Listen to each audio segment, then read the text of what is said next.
Hi viewers, welcome back to Aisha's Kitchen. ഇന്നത്തെ recipe banana ബോൾസിൻ്റെ റെസിപ്പിയാണ്. ഇതൊരു മലബാർ ട്രഡീഷണൽ സ്നാക്ക് ആയിട്ടുള്ള ചെറുപഴം പൊരിച്ചത് അല്ലെങ്കിൽ പഴം ഞൗണ്ടി പൊരിച്ചത്, പഴം നുള്ളി പൊരിച്ചത് എന്നതിൻ്റെയൊക്കെ ഒരു മോഡിഫൈ ചെയ്ത റെസിപ്പിയാണ് ഞാനിപ്പോൾ ഷെയർ ചെയ്യുന്നത്. അതുപോലെ ഈ റെസിപ്പിക്ക് വേണ്ടിയിട്ട് നമ്മൾ യൂസ് ചെയ്യേണ്ട പഴം ചെറുപഴമാണ്. നിങ്ങൾക്ക് ഏത് വെറൈറ്റി ചെറുപഴം വേണമെങ്കിലും യൂസ് ചെയ്യാം. പല വെറൈറ്റീസും നമുക്കിപ്പോൾ അവൈലബിൾ ആണല്ലോ. ഞാലിപ്പൂവൻ, മൈസൂർ ബനാന, അങ്ങനെ പല വെറൈറ്റീസും ഉണ്ട്. നിങ്ങൾക്ക് ഏത് വെറൈറ്റി വേണമെങ്കിലും യൂസ് ചെയ്യാം ഈ റെസിപ്പിയിലേക്ക്. അപ്പോൾ ചെറുപഴം കൊണ്ടുള്ള ഈ അടിപൊളി സ്നാക്ക് എങ്ങനെ തയ്യാറാക്കുന്നത് നോക്കാം. ഈ ബനാന ബോൾസ് തയ്യാറാക്കാൻ വേണ്ടി ഞാൻ എടുത്തിട്ടുള്ളത് ചെറുപഴത്തിൻ്റെ ഒരു വെറൈറ്റി ആയിട്ടുള്ള പാളയംകോടൻ പഴം എന്ന് പറഞ്ഞൊരു ചെറുപഴമാണ്. ഇത് 4 എണ്ണം എടുത്തിട്ടുണ്ട് ഈ റെസിപ്പിയിലേക്ക്. ഇനിയിപ്പോൾ നിങ്ങൾക്ക് ഈ പഴം അവൈലബിൾ അല്ലെങ്കിൽ, ചെറുപഴം അവൈലബിൾ അല്ലെങ്കിൽ അതിന് പകരം നിങ്ങൾക്ക് ഫിലിപ്പിനോ പഴം വെച്ചിട്ടും ഈ റെസിപ്പി ചെയ്യാം. പക്ഷേ ഏറ്റവും ബെസ്റ്റ് ചെറുപഴം കൊണ്ട് ചെയ്യുന്നതാണ്. ഇനി ഇതിലേക്ക് വേണ്ടത് ഒരു 1/4 കപ്പ് പഞ്ചസാര വേണം. അത് പഴത്തിൻ്റെ മധുരത്തിനനുസരിച്ച് നിങ്ങൾക്ക് കൂട്ടുകയോ കുറയ്ക്കുകയോ ചെയ്യാം. പിന്നെ തേങ്ങ ചിരുവിയത്, ഇത് ഡെസിക്കേറ്റഡ് കോക്കനട്ടും യൂസ് ചെയ്യാം അല്ലെങ്കിൽ ഫ്രഷ് കോക്കനട്ടും യൂസ് ചെയ്യാം. അതൊരു 1/2 കപ്പ് വേണം. പിന്നെ മൈദ, ഇതൊരു 1 കപ്പ് ഞാൻ എടുത്തിട്ടുണ്ട്, അതായത് 4 ചെറുപഴത്തിന് 1 കപ്പ്. പിന്നെ ബേക്കിംഗ് പൗഡർ, അതൊരു 1/2 ടീസ്പൂൺ എടുത്തിട്ടുണ്ട്. പിന്നെ ഒരു നുള്ളു ഉപ്പ്, അത് ടേസ്റ്റ് ഒന്ന് ബാലൻസ് ചെയ്യാൻ വേണ്ടിയിട്ട്. അപ്പോൾ നമുക്ക് ബനാന ബോൾസ് തയ്യാറാക്കാം. അപ്പോൾ ആദ്യം തന്നെ നമുക്ക് പഴം ഒന്ന് നന്നായിട്ടൊന്ന് അരച്ചെടുക്കണം. അതിന് വേണ്ടിയിട്ട് ഒരു ബ്ലെൻഡർ എടുത്തിട്ട് അതിലേക്ക് പഴം തൊലി കളഞ്ഞ് ചെറുതായിട്ടൊന്ന് സ്ലൈസ് ചെയ്തിട്ട് നന്നായിട്ടൊന്ന് ബ്ലെൻഡ് ചെയ്തെടുക്കാം. സാധാരണ ഈ മലബാർ ട്രഡീഷണൽ സ്നാക്കായിട്ടുള്ള ഈ പഴം ഞൗണ്ടി പൊരിച്ചത് വീട്ടിൽ തയ്യാറാക്കുമ്പോൾ നമ്മൾ പഴം കൈകൊണ്ട് നന്നായിട്ട് സ്ക്യൂസ് ചെയ്തെടുക്കലാണ്. അതുകൊണ്ടാണ് ഇതിന് പഴം ഞൗണ്ടി പൊരിച്ചതെന്ന പേര് വന്നത് തന്നെ. പക്ഷേ ഞാൻ ഈ റെസിപ്പിയിലേക്ക് ഇത് അരച്ചെടുക്കുവാണ്, ബ്ലെൻഡറിൽ അരച്ചെടുക്കുവാണ്. പിന്നെ അതുപോലെ ഇത് അരച്ചെടുക്കുമ്പം ഒട്ടും തന്നെ വെള്ളം ചേർക്കാതെ നമ്മൾ അരച്ചെടുക്കണം. നല്ല തിക്കായിട്ട് കിടക്കണം. മൊത്തത്തിൽ മാവ് നല്ല തിക്കായിട്ടുള്ള മാവാണ് നമുക്ക് വേണ്ടത് ഈ റെസിപ്പിയിലേക്ക്. ഒട്ടും തന്നെ നമ്മൾ വെള്ളം ചേർക്കുന്നില്ല. അപ്പോൾ ബനാന മൊത്തത്തിൽ നമ്മൾ സ്ലൈസ് ചെയ്തിട്ടുണ്ട്. ഇനി നമുക്കിത് നന്നായിട്ടൊന്ന് അരച്ചെടുക്കാം. അപ്പോൾ ചെറുപഴം നന്നായിട്ട് അരഞ്ഞിട്ടുണ്ട്, നല്ല തിക്കായി വന്നിട്ടുണ്ട്. ഇനി നമുക്കിതൊരു വലിയ ബൗളിലേക്ക് മാറ്റാം. ഇനി അടുത്തതായിട്ട് നമ്മൾക്ക് പഞ്ചസാരയും തേങ്ങയും ഒന്ന് ചതച്ചെടുക്കണം. അപ്പോൾ അതിന് വേണ്ടിയിട്ട് ഇതേ ബ്ലെൻഡറിലേക്ക് തന്നെ നമ്മൾക്ക് പഞ്ചസാരയും തേങ്ങയും ആഡ് ചെയ്ത് കൊടുക്കാം.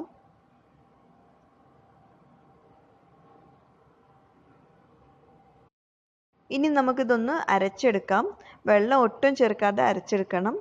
ഇപ്പോൾ നന്നായിട്ട് അരഞ്ഞിട്ടുണ്ട്. ഇത്ര അരഞ്ഞാൽ മതി, അധികം അരയ്ക്കേണ്ട ആവശ്യമില്ല. ഇനി നമുക്ക് ഈ ബനാന മിക്സിലേക്ക് നമുക്ക് ഇതും ആഡ് ചെയ്ത് കൊടുക്കാം. എന്നിട്ട് ഇത് നന്നായിട്ടൊന്ന് മിക്സ് ചെയ്ത് കൊടുക്കാം. അതായത് പഴവും പഞ്ചസാരയും തേങ്ങയൊക്കെ നന്നായിട്ടൊന്ന് കമ്പൈൻ ചെയ്ത് വരുന്ന വരെ ഒന്ന് മിക്സ് ചെയ്ത് കൊടുക്കാം.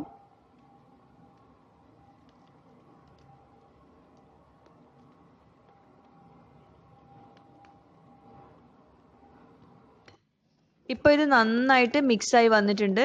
ഇനി നമുക്കിതിലേക്ക് ഒരു നുള്ളു ഉപ്പ് ആഡ് ചെയ്ത് കൊടുക്കാം. ടേസ്റ്റ് ഒന്ന് ബാലൻസ് ആവാൻ വേണ്ടിയിട്ടാണ് നമ്മൾ ഉപ്പ് ആഡ് ചെയ്ത് കൊടുക്കുന്നത്. അപ്പോൾ അതുകൊണ്ട് കൂടുതൽ ആഡ് ചെയ്യേണ്ട. എന്നിട്ട് വീണ്ടും നന്നായിട്ട് മിക്സ് ചെയ്ത ശേഷം നമുക്കിതിലേക്ക് മൈദ കുറേശ്ശെയായിട്ട് ആഡ് ചെയ്ത് കൊടുത്തിട്ട് കമ്പൈൻ ചെയ്ത് കൊടുക്കാം.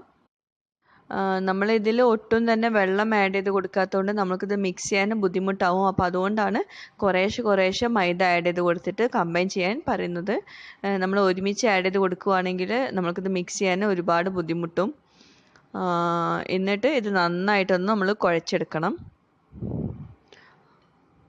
നല്ല തിക്കായിട്ടാവും മാവ് ഉണ്ടാവൽ. അപ്പോൾ അതുകൊണ്ട് കുഴപ്പമില്ല, ഒട്ടും തന്നെ വെള്ളം ആഡ് ചെയ്ത് കൊടുക്കരുത്.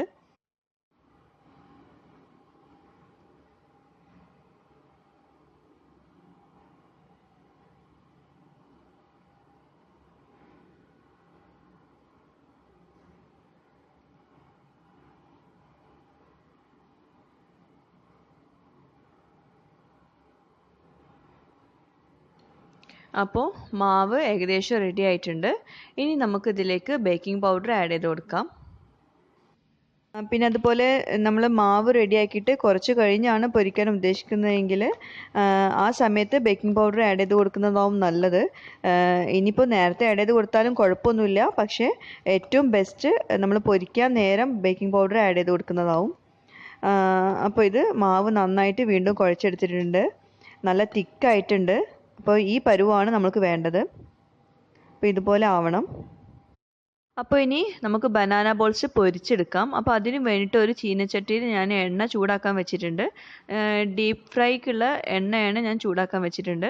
ഇതുപോലെ ചെറിയൊരു സ്പൂൺ എടുത്തിട്ട് അതിൽ മാവ് ഇതുപോലെ കോരിയിട്ട് നമ്മൾ ചെറിയ ചെറിയ ബോൾസ് ആക്കിയിട്ടാണ് നമ്മൾ പൊരിക്കേണ്ടത്. ഇത് പല വിധത്തിൽ നമുക്ക് പൊരിച്ചെടുക്കാം, പല ഷേപ്പിലും. ഞാനിപ്പോൾ 2 വെറൈറ്റി ഞാനിവിടെ കാണിച്ചു തരാം. അതുപോലെ നമ്മളിത് പൊരിച്ചെടുക്കുന്നതിന് മുമ്പ് നമ്മൾ യൂസ് ചെയ്യുന്ന സ്പൂണ് ഈ ചൂടായ എണ്ണയിലൊന്ന് മുക്കിയെടുക്കുന്നത് നല്ലതാണ്. എന്നാൽ നമുക്ക് പെട്ടെന്ന് മാവ് സ്പൂണിൽ കോരിയെടുക്കാൻ പറ്റും. ഇനി ഇതുപോലെ ആ സ്പൂണിൽ നമ്മൾ മാവ് എടുത്ത ശേഷം ഇതുപോലെ ചൂടായ എണ്ണയിലേക്ക് നമ്മൾ ഡിപ്പ് ചെയ്ത് കൊടുക്കണം, എന്നാലേ മാവ് അതിലേക്ക് വീഴുള്ളൂ. പിന്നെ നമ്മളിത് തിക്കായിട്ടുള്ള ബാറ്റർ ആയതുകൊണ്ട് നമ്മൾ ഇങ്ങനെ ഡിപ്പ് ചെയ്യാതെ മാവ് അതിലേക്ക് വീഴില്ല. പിന്നെ അതുപോലെ ചെറിയ ചെറിയ ബോൾസ് ആക്കി എടുക്കാൻ ശ്രദ്ധിക്കുക. പിന്നെ സ്പൂൺ അതുപോലെ തന്നെ ചെറിയ സ്പൂൺ എടുത്തിട്ട് ഇതുപോലെ കോരിയിടാനും ശ്രദ്ധിക്കുക, എന്നാലേ നമുക്ക് ചെറിയ ചെറിയ ബോൾസായി കിട്ടുള്ളൂ. പിന്നെ അതുപോലെ ഞാനിപ്പോൾ ഇവിടെ സ്പൂണാണല്ലോ യൂസ് ചെയ്യുന്നത് ഇത് കോരിയിടാൻ വേണ്ടിയിട്ട്. പക്ഷെ ചിലയിടത്തൊക്കെ ഇത് നമ്മൾ കൈകൊണ്ട് തന്നെയാണ് ഇത് എടുത്തിടാറ്. അപ്പോൾ അതുകൊണ്ട് ഇതിന് നുള്ളി പൊരിച്ചതെന്നും പേര് വരുന്നുണ്ട് ഈ ഒരു സ്നാക്കിന്. പിന്നെ ഈ സ്നാക്ക് വല്ലാണ്ട് ഹൈ ഫ്ലെയിമിലും ലോ ഫ്ലെയിമിലും പൊരിച്ചെടുക്കരുത്, പകരം ഒരു മീഡിയം ഫ്ലെയിമിൽ പൊരിച്ചെടുക്കാൻ ശ്രദ്ധിക്കുക. പിന്നെ അതുപോലെ എല്ലാ സൈഡും ഒരേപോലെ കുക്കാവാൻ വേണ്ടിയിട്ട് ഒന്ന് ചെറുതായിട്ടൊന്ന് തിരിച്ചിട്ട് കൊടുക്കണം. ഇതുപോലെ സ്പൂൺ കൊണ്ടൊന്ന് ചെറുതായിട്ടൊന്ന് ഇളക്കി കൊടുത്താൽ മതി. പിന്നെ വല്ലാണ്ട് ഡാർക്ക് ആക്കാൻ നിൽക്കേണ്ട ആവശ്യമില്ല. ചെറുതായിട്ടൊന്ന് ലൈറ്റ് ഗോൾഡൻ ആയാൽ തന്നെ നമുക്കിതൊന്ന് കോരി മാറ്റാം. ഇപ്പോൾ നമ്മളുടെ ബനാന ബോൾസ് റെഡി ആയിട്ടുണ്ട്. ഇതുപോലത്തെ സ്ലോട്ടഡ് ആയിട്ടുള്ള സ്പാറ്റിലേക്ക് മാറ്റി നമുക്കിതൊന്ന് എണ്ണ തോരാൻ വേണ്ടി വെക്കാം. എന്നിട്ട് ഇതൊരു വേറെ പ്ലേറ്റിലേക്ക് മാറ്റിയെടുക്കാം. ഇനി ബാക്കിയുള്ള മാവ് കൊണ്ട് ഇതുപോലെ തന്നെ നമുക്ക് പൊരിച്ചെടുക്കാം. പിന്നെ ഈ ബനാന ബോൾസ് നമുക്ക് പല ഷേപ്പിലും നമുക്ക് പൊരിച്ചെടുക്കാം. കാരണം ഇത് നല്ല കട്ടിയുള്ള മാവായതുകൊണ്ട് നമുക്കിപ്പോൾ ഇത് ചെറിയ ചെറിയ ബോൾസ് ആയിട്ട് നമുക്ക് കൈകൊണ്ട് ചെറിയ ചെറിയ ബോൾസ് ആക്കിയിട്ടും ഇത് കോരിയിടാവുന്നതാണ്. ഇതിപ്പോൾ സ്പൂൺ കൊണ്ടുള്ളത് നല്ല എളുപ്പമാണ്, അപ്പോൾ അതുകൊണ്ടാണ് ഞാനിത് പ്രിഫർ ചെയ്യുന്നത്. പിന്നെ നല്ല കാണാനും ഭംഗിയാണ് ഇതുപോലെ ചെയ്യുമ്പോൾ. വളരെ എളുപ്പമല്ലേ ഈ ചെറുപഴത്തിൻ്റെ സ്നാക്ക് തയ്യാറാക്കാൻ. മിക്കവാറും എല്ലാവരുടെ വീട്ടിലും എപ്പോഴും ഉണ്ടാവുന്ന ഒരു ഐറ്റമാണ് ചെറുപഴം. ചില സമയത്തൊക്കെ ഇത് കേടുവന്ന് പോവാറുണ്ട് പഴുത്തിട്ട്. അപ്പോൾ അങ്ങനെയൊക്കെ വരുമ്പോൾ ഇതുപോലെ സ്നാക്ക് തയ്യാറാക്കുക. കേട് വരുന്നതിന് മുമ്പ് തന്നെ നമ്മൾ വേഗം സ്നാക്ക് തയ്യാറാക്കുക, പെട്ടെന്ന് റെഡിയാക്കി കിട്ടും. 2 ദിവസമൊക്കെ നമുക്കിത് എടുത്ത് വെക്കാം കേട്ടോ. ഫ്രൈ ചെയ്ത ശേഷം എടുത്ത് വെക്കാം. കേടുകൂടാതെ 2 ദിവസമൊക്കെ നമുക്ക് സ്നാക്കായിട്ട് കഴിക്കാം ഇത്. ഒട്ടുമിക്ക പേർക്കും അറിയാവുന്ന റെസിപ്പി ആയിരിക്കും ഇത്, എന്നാലും അറിയാത്തവർക്കായിട്ടാണ് ഷെയർ ചെയ്യുന്നത് കേട്ടോ. അപ്പോൾ ബനാന ബോൾസ് വീണ്ടും റെഡി ആയിട്ടുണ്ട്. നമുക്കിത് കോരി മാറ്റാം. പിന്നെ ഞാൻ നേരത്തെ പറഞ്ഞല്ലോ പല ഷേപ്പിലും നമ്മൾക്ക് ഈ ബനാന ബോൾസ് റെഡിയാക്കാമെന്ന്. ഇപ്പോൾ ഒരു ഓവൽ ഷേപ്പിലാണല്ലോ ഈ ബനാന ബോൾസ് റെഡി ആയിട്ടുള്ളത്.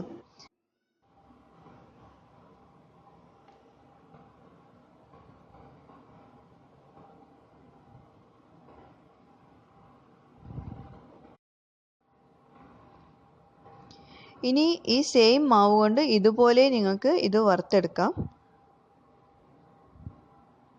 ഇങ്ങനെ ചെയ്യുമ്പം ഒരുപാട് ടൈം എടുക്കും, കാരണം ചെറിയ ചെറിയ ബോൾസ് ആയിട്ട് എടുക്കല്ലേ.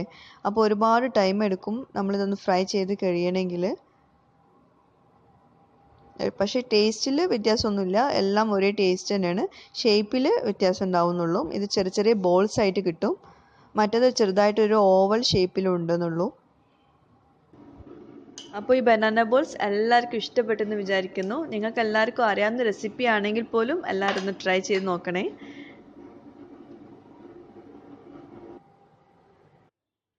പിന്നെ അതുപോലെ ഇത് പുറമേ ഇച്ചിരി ക്രിസ്പിയുമാണ്, അകത്ത് നല്ല സോഫ്റ്റുമാണ്. നല്ല പഴത്തിൻ്റെയും തേങ്ങയുടെ ഒക്കെ നല്ല ഫ്ലേവർ ഉണ്ട് ഇത് മൊത്തത്തിൽ ഈ സ്നാക്കിന്. ചെറുപഴം കൊണ്ട് തയ്യാറാക്കാൻ പറ്റുന്ന നല്ലൊരു സ്നാക്കാണിത്. അപ്പോൾ ഇത് തീർച്ചയായിട്ടും എല്ലാവരും ഒന്ന് ട്രൈ ചെയ്ത് നോക്കുക. എന്നിട്ട് നിങ്ങളുടെ ഫീഡ്ബാക്സ് ഒക്കെ എഴുതി അറിയിക്കാൻ മറക്കരുതേ. പിന്നെ ഈ വീഡിയോസൊക്കെ കണ്ടിട്ട് നിങ്ങൾക്ക് ഇഷ്ടമാവുന്നുണ്ടെങ്കിൽ ദയവായിട്ട് സബ്സ്ക്രൈബ് ചെയ്യാനും പിന്നെ അതുപോലെ ഫ്രണ്ട്സുമായിട്ട് ഷെയർ ചെയ്യാനൊന്നും മറക്കരുതേ. താങ്ക്